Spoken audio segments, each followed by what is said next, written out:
Linear games are great for busy people. They are relatively short, and you don't spend hours just to figure out where to go next each time. Open worlds are cool, but when you start one, that's the only thing you play for months. So in this video, we'll talk about 15 of my favorite linear story games that you can play right now. Dishonored 2. This immersive sim gives you the freedom to approach objectives your own way. It's a straightforward adventure, from start to finish, with standout moments like the Clockwork Mansion sequence. It's a mind-blowing blend of gameplay and visual trickery. The world of Corvo and Emily is truly unique, especially as we explore new regions. Dishonored 2 has a very amazing story and great gameplay. You can be a stealthy assassin or an absolute maniac, killing every single person you come across. I do like games that allow you to kill civilians with no penalty, because sometimes I like killing in video games. The gameplay is very polished and clean. It looks amazing to look at, and the environment looks absolutely stunning. Harvest.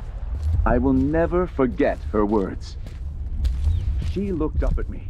Titanfall 2. Let's chat about Titanfall 2, a real star in gaming. Its story mode often gets overlooked, but deserves big props. Back when lots of shooter games were going all in on multiplayer, Titanfall 2 dropped out of nowhere.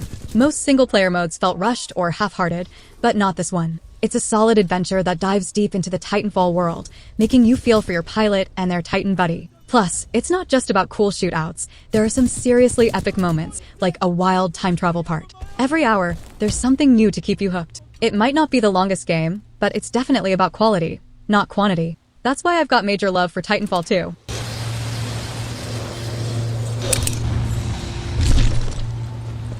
Ratchet & Clank Rift Apart. Let's talk about Ratchet & Clank Rift Apart. The fast-paced gameplay is a blast. Action platformer mascot games aren't as common these days, but luckily, we got Rift Apart, and it's fantastic. Like previous Ratchet & Clank games, it's a solid adventure from start to finish, with some planet hopping and freedom thrown in. It introduces a new character who fits right into the mix without feeling forced. The adventure seamlessly fits into the Ratchet & Clank universe, adding depth to the lore and characters. Plus, it's just plain fun to play, from zipping between dimensions to trying out new gadgets and weapons. Wow! Haven't seen these guys in ages! Mafia Definitive Edition. Mafia Definitive Edition is truly a gem. It is divided into chapters that can be completed in under 10 hours. It's an incredible experience. If you're a fan of The Godfather and GTA games, imagine the Godfather theme blended with the style of GTA, and you've got this game. The city and its surroundings are vibrant, beautiful, and steeped in history. While it's not entirely open world since missions start automatically after the last one ends, you still get to explore a significant portion of the world. The gameplay, reminiscent of GTA missions and shooting, is quite similar. There's also a free roam mode where you can explore the stunning city at your leisure. So at the end, Mafia Definitive Edition can be considered a straightforward 8 to 10 hour linear experience. Officers are reporting the suspects now in Little Italy.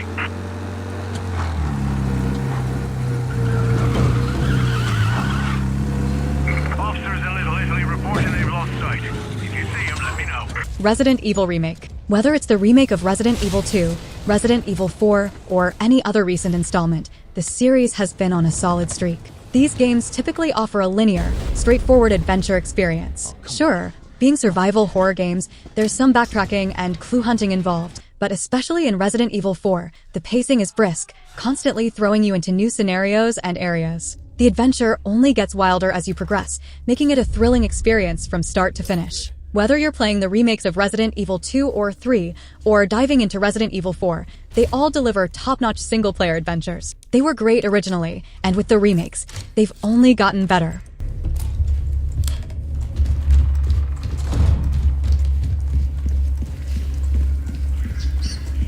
Devil May Cry 5. Devil May Cry 5, I'd say that is the game which really stands alone. This is an incredibly crazy hack and slash action adventure where it is pure madness from the beginning to the end. It doesn't have any fluff or side quests because it has a level-based structure. A strange and disgusting horror game filled with characters from different sides, engaging in a dragging game which includes slashing, hacking, using guns and other weapons in which you assume the role of the players and fight out the other characters or engage them in the weirdness of the game. The diversity here is stunning, starting from character-specific arsenals and then fluid nature of the switching. On the combat system level of Devil May Cry 5, the game appears as a never-failing mechanism made for all sorts of gamers, from the beginner to the professional player. There are some fighting tricks that will definitely attract you. It's truly so enjoyable and great to try out.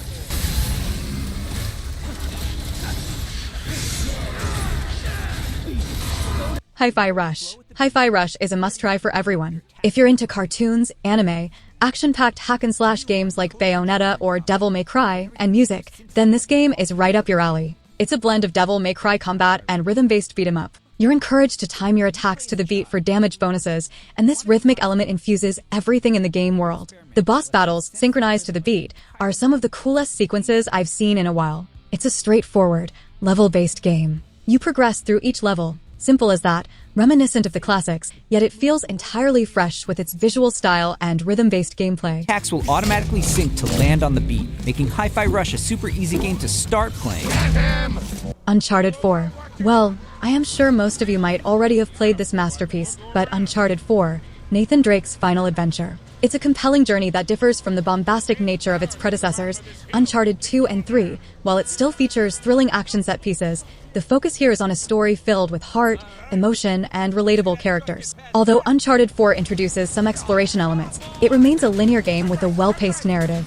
You'll traverse various locations and time periods, making for an engaging experience. Despite being a linear single-player game, it's surprisingly lengthy, offering plenty of content to sink your teeth into. And let's not forget how stunning it looks, even to this day. Naughty Dog really nailed it with Uncharted 4. Keep an eye out for Sam. Hey, I think that's him. Right there. Hold on! What do you think I've been doing? Guardians of the Galaxy. While several other superhero games such as the Batman Arkham series or Spider-Man games prefer open-world gameplay, this game is refreshingly simple. It is a level-based adventure that allows you to become Star-Lord and control other Guardians too.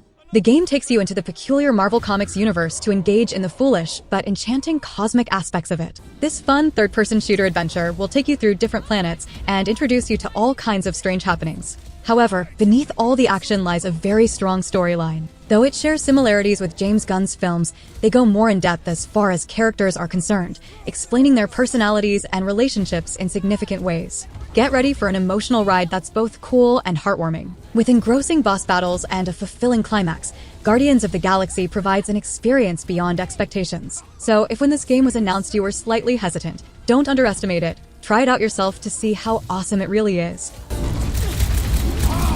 A good fight warms the blood. Or you can try a sweater.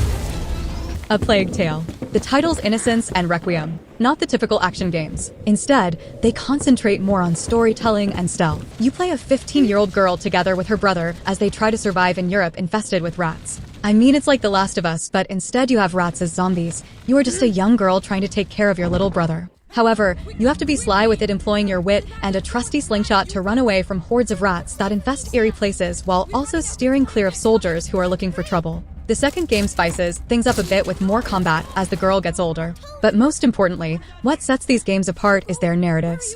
It is about the characters and their bonding throughout their encounter with horrifying situations in their world. Few games nowadays are made this way, but it is nice to see some studios keeping such traditions alive. Consequently, these games provide a unique adventurous experience that will stay with players long after they have quit playing. Come on, come on.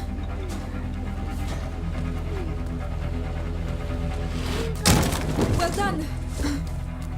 Until Dawn. Until Dawn is just an amazing game. I've played it and watched it countless times, and it never fails to entertain and scare me. I wish more games were made with this level of quality and length, and with such a great plot. I also tried playing Man of Medan, which was fun, but it didn't have the same level of effort put into it as Until Dawn. The plot is intriguing, especially with the tragic villain and the terrifying Wendigo monster. In contrast, Man of Medan's plot felt a bit weak since it was just based on hallucinations. I know the developers worked really hard on Until Dawn, and it's disappointing to see them potentially getting lazier with their games. I'd love to see them make another game with the same quality as Until Dawn, or even an Until Dawn 2, although I doubt they would do it. Regardless, Until Dawn is the best game ever. It's almost 10 years old. The game starts off with simple pranks and jump scares, but it gets better and better as you progress. Finding all the clues and piecing together the story is so satisfying.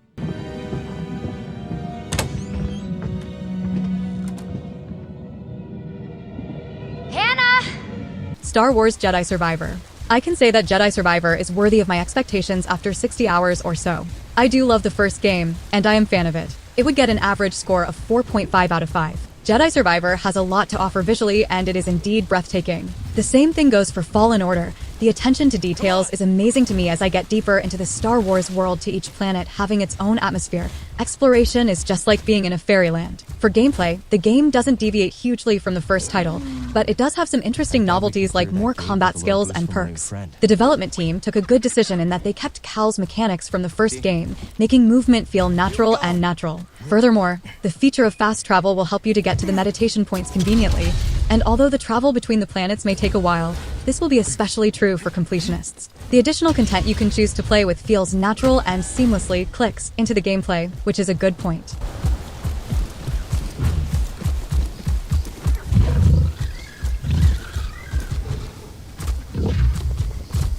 Alan Wake 2. Alan Wake 2, which is the much-anticipated sequel, is well worth the wait.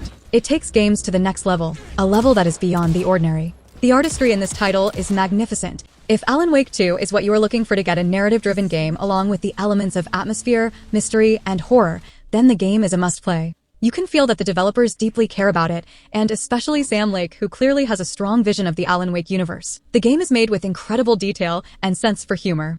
It is filled with allusions to Lake's Finnish roots and references from the Max Payne series, with James McCaffrey providing voice for both Max Payne and Alex Casey in Alan Wake 2. From the point of view of game mechanics, Alan Wake 2 combines the openness and linearity. Although the map is spacious and is overfilled with things that can be explored, the flow of events is linear and the story follows a very strict path. It can be both a benefit and a burden, since at times it may cause irritation when the player is faced with the objectives that need a certain prerequisite which isn't clearly designed. Nevertheless, the disadvantages are not dominant as the overall experience of the trip remains to be interesting and vibrant. In a nutshell, I strongly suggest to all gamers to play Alan Wake 2 to be swept by its high-quality story flow. Its distinctive mix of storytelling depth, atmosphere creation, and diligent attention to the detail makes it one of the best games, which must be played and appreciated. The mystery caller was back at it.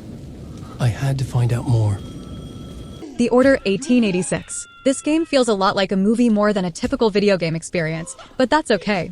First off, the most notable pro to this game is the presentation. Not only is it absolutely stunning for its time, even in 2024, but the soundtrack is absolutely phenomenal. Rather than being a game about skill, strategy, or extremely intense action, it's more like an interactive cinematic experience. As most people have stated before, the game is rather short and can be finished within a day. With that said though, this is one of those games where execution was rather satisfying. Even though there are so many unanswered questions in this game, I feel it was more geared with the intention of making a sequel to the game rather than being intentionally vague and confusing. What makes this game so good isn't about the game style, but the fact that at the end, there's so much to be desired. I continue playing this game several times over, even years after release, because some scenes during the game will give me literal chills. Rise up and fight! Reclaim their rights! Tomb Raider Trilogy. The Tomb Raider Survivor reboot is one of the best linear games out there, even though there are a lot of open sections in the game like Uncharted 4 and even a lot more in Shadow of the Tomb Raider. You can just completely ignore it and continue the adventure. The whole trilogy is really good. Even though many people like it, I wish more did because it's amazing. The acting and graphics are awesome, the story is great, and Lara is a strong main character. There's a lot of emotion in the story, and the fighting and puzzles are fun. The bad guys weren't my favorite part, but they're still okay. Overall, it's a fantastic series that keeps getting better with each game. If you want something to really get into and enjoy, this trilogy is a solid pick. Fine, Lara Croft, how? We're spread out way too goddamn thin for that. This was a research operation. Let's just spread out and make the best of it. I'll cover that area.